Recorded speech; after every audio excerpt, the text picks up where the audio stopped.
হাঁহচৰা বালিকা প্ৰাথমিক বিদ্যালয়ত ছাত্ৰ ছাত্ৰীৰ বেষ্ট এৱাৰ্ড কাৰ্যসূচীত মৰিগাঁও জিলা দেৱাশিষ শৰ্মা।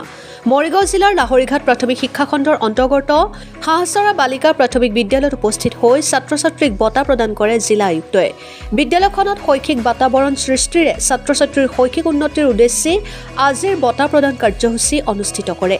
বিদ্যালয়খনৰ 6 গৰাকী ছাত্ৰ ছাত্ৰীক এই বঁটা প্ৰদান কৰা হয়। ছাত্ৰ ছাত্ৰীক উৎসাহ দিবলৈ এনেদৰে বঁটা প্ৰদান কৰাত ছাত্ৰ ছাত্ৰীক মনোবল অধিক বৃদ্ধি পাব বুলি আশা ব্যক্ত কৰে বিদ্যালয়খনৰ প্ৰধান শিক্ষক অনিছুৰ ৰহমানে। মৰাবাৰীৰ পৰা সেলিম আহমেদৰ ৰিপৰ্ট, অৰুণোদয় আছাম।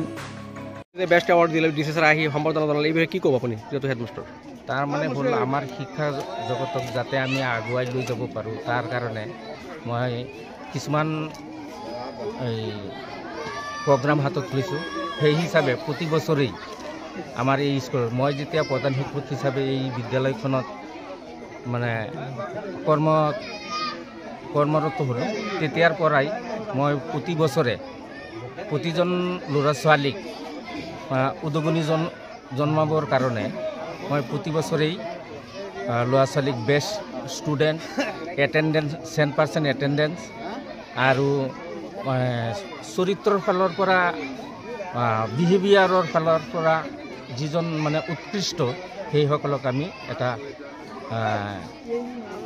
ট্ৰফি দি সিহঁতক উদগনি জনাওঁ। লগতে মানপত্ৰ দিছে আজি? হয় হয়, মানপত্ৰ দিছোঁ। সেইখিনি ডিচি ছাৰে বিলাই দিছে ল'ৰা ছোৱালীবিলাকক, আৰু আমাৰ এই ট্ৰফিবিলাকো আছে। সেইখিনি ইতিমধ্যে আমাৰ গুৱাহাটীৰ পৰা অহা এজন বিশেষ ব্যক্তিৰ দ্বাৰা আমি এইখিনি ভৰাই দিওঁ। কোন প্ৰথমবাৰ দেখা গৈছে আজি হাঁহচৰাত প্ৰাথমিক বিদ্যালয়ত বালিকা বিদ্যালয়ত ডিচি ছাৰ অহা বুলি, কি ক'ব এই বিষয়ে? হয় হয়, মই এই ডিচি ছাৰক আমি অশেষ ধন্যবাদ জনাইছোঁ, কিয়নো আগত যিসকল আহিছিলে সেইসকলৰো এটা অশেষ চেষ্টা আছিল যে পিছ পৰি থকা অঞ্চলখিনিত এইসকল সোমাই সেই পিছপৰা অঞ্চলৰ এটা মানে এই অগ্ৰগতিৰ কাৰণে চেষ্টা কৰিছিল যদিও, কিন্তু স্বশৰীৰে নিজে ইয়াত উপস্থিত হৈ এই অঞ্চলৰ এই চুবুৰীৰ মানুহবিলাকক এটা উদগনি জন্মাইছে, যাৰ কাৰণে আমি নথৈ আনন্দিত হৈছোঁ। এই হাঁহচৰা বালিকা প্ৰাথমিক বিদ্যালয়ত আহিলোঁ আৰু খুব সুন্দৰ এটা অনুষ্ঠান আয়োজন কৰিছিল বিদ্যালয়খনৰ প্ৰধান শিক্ষকৰ জৰিয়তে। যিসকল সহযোগী শিক্ষক তেওঁলোকে সকলোৱে মিলি আৰু অঞ্চলবাসী ৰাইজৰ সহযোগত সুন্দৰ এটা অনুষ্ঠান। আৰু প্ৰথমেই মই হাঁহচৰা বালিকা প্ৰাথমিক বিদ্যালয়ৰ প্ৰধান শিক্ষকৰ লগতে সহকাৰী শিক্ষকসকলক ধন্যবাদ জ্ঞাপন কৰিছোঁ, কাৰণ এটা ব্যতিক্ৰম পদক্ষেপ হাতত লৈছে। কাৰণ বিদ্যালয়ৰ অনুপস্থিতিৰ পৰা আৰম্ভ কৰি বা উপস্থিতিৰ পৰা আৰম্ভ কৰি এগৰাকী ছাত্ৰৰ ব্যৱহাৰ, আচাৰ, ৰীতি নীতিক লৈ তেওঁলোকে যিধৰণে উৎসাহ যোগাবলৈ বা প্ৰেৰণা দিবলৈ যিদৰে তেওঁলোকে এটা বঁটাৰ আয়োজন কৰিছে বা এটা সন্মান দিবৰ বাবে এখন সম্বৰ্ধনা পত্ৰ আয়োজন কৰিছে, গতিকে এই কাৰ্যসূচীয়ে ক'ৰবাত নহয় ক'ৰবাত ছাত্ৰ ছাত্ৰীসকলৰ ভৱিষ্যতৰ বাবে বা ছাত্ৰ ছাত্ৰীসকলক আগুৱাই যোৱাত যথেষ্ট সহায় কৰিব। আৰু এই অনুষ্ঠানত উপস্থিত থাকিবলৈ পাই মই আনন্দিত অনুভৱ কৰিছোঁ। আৰু জিলা আয়ুক্ত মহোদয়ে তেওঁলোকক আজি সম্বৰ্ধনা পত্ৰ বিতৰণ কৰিছে।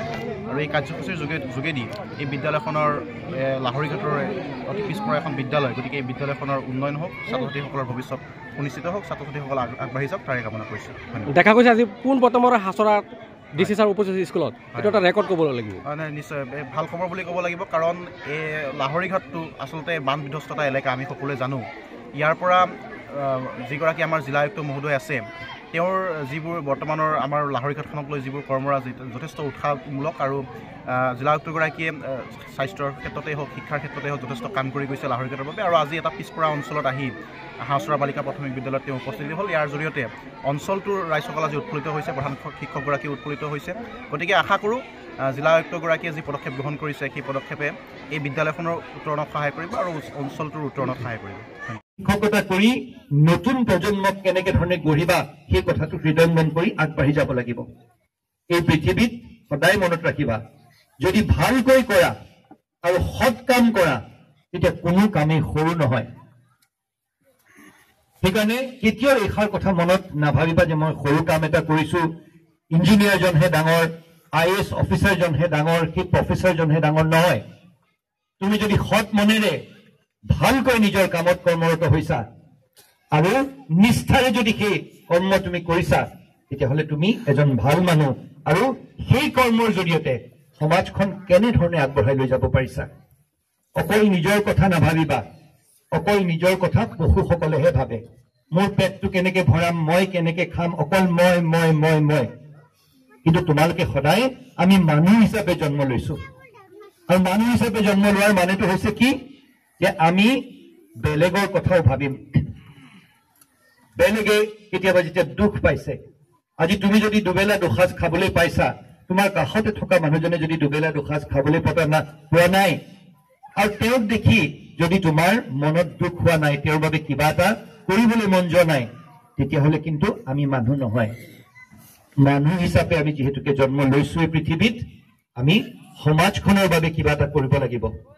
আমাতকৈ যিখিনি মানুহ পিছ পৰি আছে তেওঁলোকক আমি আগবঢ়াই লৈ যাব লাগিব। অকল মই যদি আগবাঢ়ি যাওঁ, অকল মই বুলি যদি কৈ থাকো, তেতিয়াহ'লে সমাজখন আগবাঢ়ি নাযাব, আৰু অকল মই আগবাঢ়ি গ'লে একো লাভ নাই যদি সমাজখন আমি আগবঢ়াই নিব পৰা নাই। সেইকাৰণে তোমালোক সকলোকে, তোমালোক ভৱিষ্যতৰ নাগৰিক, তোমালোকে কাইলৈ ডাঙৰ ডাঙৰ মানুহ হবা। আজি আমি য'ত আছো আমাৰ সেই জেগাবোৰ তোমালোকে ল'বাগৈ। সেই তাৰ বাবে এই সময়খিনিত তোমালোকে ভালকৈ যাতে প্ৰস্তুত হোৱা, আৰু ভালকৈ প্ৰস্তুত হোৱাৰ মূল কথা কি হৈছে, ভালকৈ পঢ়া শুনা কৰিবা আৰু এজন ভাল মানুহ হ'বলৈ তোমালোকে শিকিবা। ইয়াকে কৈ তোমালোক সকলোকে মই মোৰ শুভেচ্ছা শুভকামনা জনাইছো। আজিৰ এই অনুষ্ঠান ভাগ এই বিদ্যালয়খনৰ কৰ্তৃপক্ষই ইমান সুন্দৰকৈ আয়োজন কৰিলে, তাৰ বাবে মই তেওঁলোকক ধন্যবাদ জনাইছো, আৰু মহাৰাজক জয়ন্তী হিচাপে মই তেওঁলোকক মোৰ শুভেচ্ছা শুভকামনা জনাইছো। আৰু ওপৰত থকাজনলৈ এই প্ৰাৰ্থনা কৰিছো যাতে এই স্কুলখনক আৰু শক্তি দিয়ক, আৰু যাতে তেওঁলোকে আগবাঢ়ি যাওক, আৰু শিক্ষাৰ জগতখন